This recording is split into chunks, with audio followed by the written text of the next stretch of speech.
Good day. This is Lateesha with Soulsbreadwisdom, and today we are talking about the mythology of Mars. So nowadays we associate Mars with the sign of Aries and the sign of Scorpio. So Mars is the ancient ruler of Scorpio, and then the modern ruler, which is Pluto, who was founded in the 1930s. Mars, of course, is ancient.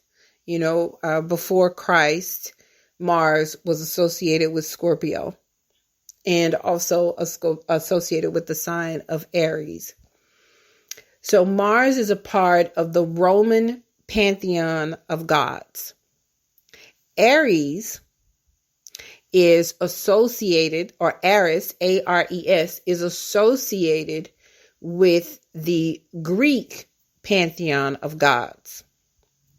So the Greek pantheon of gods is ruled by Zeus. So Zeus is at the head.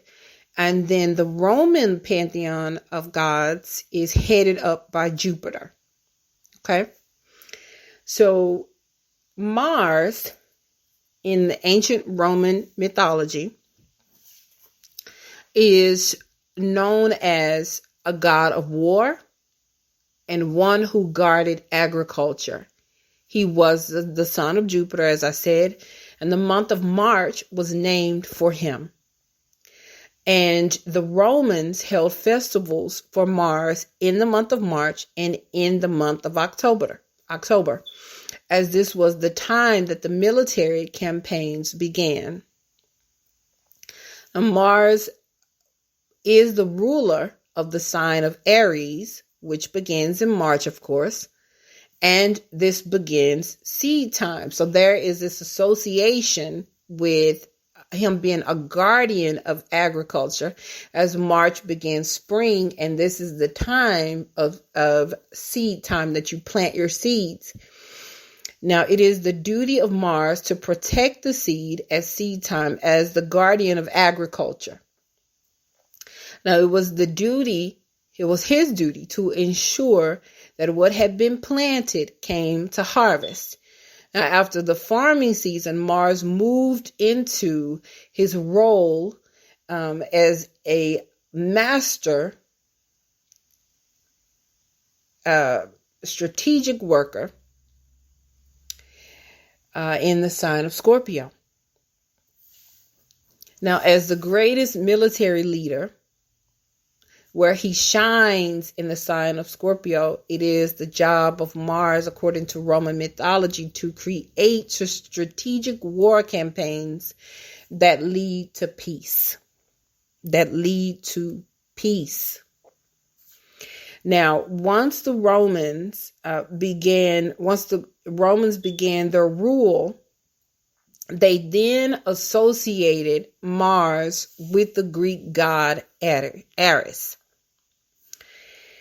which is associated, of course, with the sign of Aries. Mars and Ares are not synonymous. Even though when we think of the sign of Aries, we think of Mars. But the god Ares, this Greek god,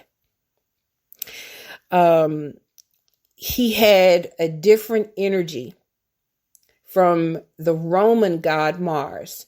So the energy of the Greek god of war, Ares, is brutality, impulsivity, violence, and destruction. He is impulsive, and his actions lead to fear and desolation. Now, this is the lower vibrating energy of Mars in operation. The Greek god Ares, excuse me.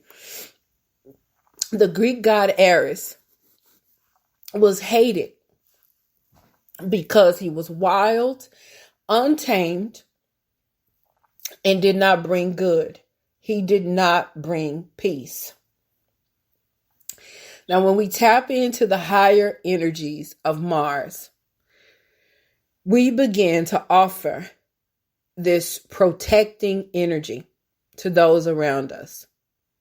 We are not saying words just because we feel like saying them, because we get angry and then we impulsively say whatever it is that we want to say, cutting people, leaving them bleeding over to the side. We take care to protect as leaders with an understanding that we have a sphere of influence, no matter if that sphere of influence involves 2 people or 2,000. And when we tap into the higher energies of Mars, we study the things that bring peace, and we take the time to think about what we will bring. We want to bring peace to situations as opposed to doing and saying what will fan flames and intensify fires just to see something burn. That's an energy of Aries. That is the lower energies of Mars. Now, we find that our strength is not found in an ability to be aggressive and bring revenge and fear to those who are indeed fearful. But we are able to bring wisdom and peace and kindness to all situations, knowing what to say and what to do that will heal, that will build a bridge, and that will protect. Now, this is the higher octave, the higher operating energies of Mars. So the next that I'm going to talk about is going to be Mars and Pluto in the natal chart. So stay tuned for that. Thank you so much for listening.